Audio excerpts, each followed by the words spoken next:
গত 3 দিন ধরে অতিবর্ষণের কারণে শিলাবতী নদীতে জলস্তর বৃদ্ধি পেয়েছে। বুধবার বিকেল থেকেই সেই জলস্তর বাড়তে শুরু করেছে গড়বেতা ও ঘাটাল এলাকাতে। বৃহস্পতিবার সকাল 10টা পর্যন্ত গড়বেতা ও ঘাটালের বহু গ্রামে জল ঢুকে প্লাবনের আশঙ্কা দেখা দিয়েছে।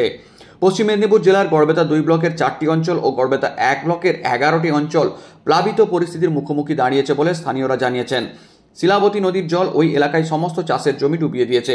গ্রামে জল ঢুকতেও শুরু করেছে বলে জানিয়েছেন স্থানীয়রা। অন্যদিকে জেলার ঘাটাল এলাকায় শিলাবতী নদীর জল বেড়ে ডুবতে শুরু করেছে চন্দ্রকোনা 2 ব্লকের বহু গ্রাম। ওই এলাকাতে একাধিক কাঠের ও বাঁশের সাঁকো জলের তলায় চলে গিয়েছে, যা শিলাবতী ও সংলগ্ন বিভিন্ন নদীতে ছিল। বহু স্থানে যোগাযোগ ছিন্ন হয়েছে।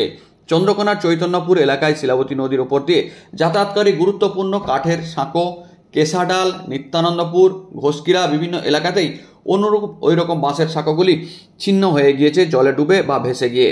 নদীবাঁধ মেরামতের জন্য প্রশাসনের পক্ষ থেকে বহু জায়গাতেই জেসিবি দিয়ে কাজ হচ্ছিল।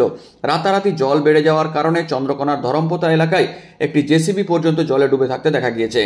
উদ্ধার করার সুযোগ হয়নি রাতেই। প্রশাসন সূত্রে জানা গিয়েছে, গত 3 দিন ধরে বাঁকুড়ায় অতিবর্ষণের কারণে যে জলস্তর শিলাবতী নদীতে পড়েছিল তাতে অনেকটাই জলস্তর বেড়ে গিয়েছে। তাছাড়াও মুকুটমণিপুর ও বিভিন্ন জলাধার থেকে যে জল ছাড়া হয়েছে তার কারণেও শিলাবতী নদীর জলস্তর বৃদ্ধি পেতে শুরু করেছে। ঘাটালের ঝুমি নদীতেও জল বাড়তে শুরু করেছে শিলাবতীর জল বাড়ার সাথে সাথে। ফলে খুব দ্রুতই ঘাটালে বন্যার একটা আশঙ্কা করছেন স্থানীয় বাসিন্দারা। যদিও প্রশাসনের পক্ষ থেকে পুরোপুরি প্রস্তুত রয়েছে বলে জানানো হয়েছে আধিকারিকদের পক্ষ থেকে। বলছি, আমাদের শিলাবতী নদীতে নাকি প্রচুর জল এসছে, একবারে হরকা পানির মতো ডুবে নিয়ে আসছে। আমাদের এখানে চলে আসতে দেখতে পাচ্ছি। মানে কি উপর দিকে কি শুনছেন? উপর দিকে নাকি প্রচুর ভাবে এসছে, ডুবে নিয়ে এসছে সবকিছু। একটু ভয় লাগছে। একবার পোল টোল সব ডুবে নিয়ে এসছে, পারফার ঝেপে উপচি নিয়ে এসছে পুরো একবার বন্যার ইয়েতে। ভয় লাগছে কি পরিস্থিতি হবে এখানে। জলটা কি প্রচুর স্রোতে আসছে? আগে এরকম দেখেন? প্রচুর স্রোতে আসছে, শুনতে পাচ্ছি, ফোনে শুনতে পাচ্ছি যে পুরো একবার ডুবে নিয়ে আসছে।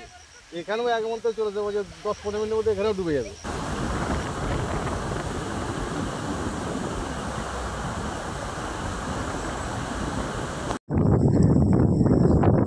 চাষের বাদাম সব ডুবে গেছে নদীর জল ঢুকে নদী।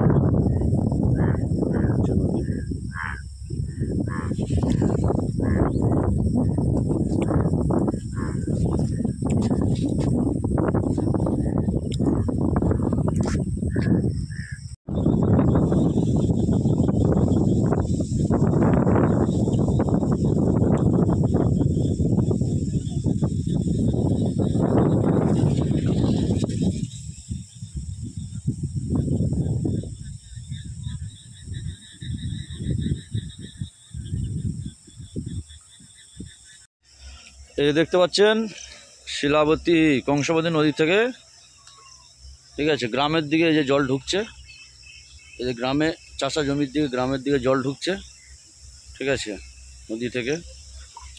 প্রায় বন্যা পরিস্থিতি, একদম বন্যার মুখেই।